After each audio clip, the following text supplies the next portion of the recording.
cite souvent l'exemple de la voiture. Il y a beaucoup de voitures à La Réunion, trop sans doute. On nous expliquait, il y a 20 ans de cela, que les voitures, c'était pas recyclable, c'était impossible. Jusqu'au jour où on a vu une publicité de Volkswagen à côté d'une canette de Perrier, et où Volkswagen nous a expliqué que la voiture était 100% recyclable.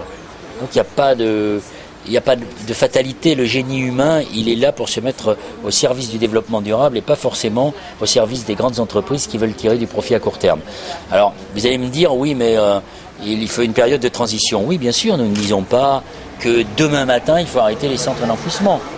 Nous disons qu'il faut une période transitoire et que c'est dès maintenant que le Conseil général et que toutes les instances qui sont concernées par la question des déchets doivent mettre en place des politiques qui vont inciter au recyclage, à la ressourcerie et au tri.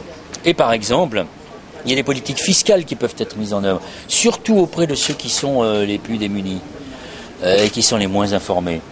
C'est la taxe sur les déchets, parce que quand vous avez une taxe sur les déchets, elle peut être négative comme positive. Positive, ça veut dire quoi? Ça veut dire que plus vous trierez, moins vous paierez de taxes. Et derrière cette question des déchets se profile une autre question qui est très prégnante à La Réunion, qui est la question de l'illettrisme. Je crois qu'il y a près de 150 000 Réunionnais qui sont aujourd'hui illettrés. Si vous voulez que le public participe au traitement des déchets, à une autre voie que celle de l'incinération et de la facilité, il faut qu'il soit éduqué, il faut l'éduquer. Donc ça pose aussi un problème d'éducation. Moi, c'est intéressant de voir Noël Mamère, parce que je l'avais rencontré il y a 2 ans déjà sur cette question des déchets. C'est important, d'une part parce que c'est une personnalité, deuxièmement parce que c'est aussi un ami, et troisièmement parce que lui-même, dans sa commune, il a vu les côtés négatifs de l'incinération des déchets. Donc il est venu montrer qu'effectivement, même si lui, à une époque, a accepté ce mal nécessaire, comme il dit, il reconnaît aujourd'hui que ce n'est pas la solution d'avenir. Donc c'était important qu'il soit là.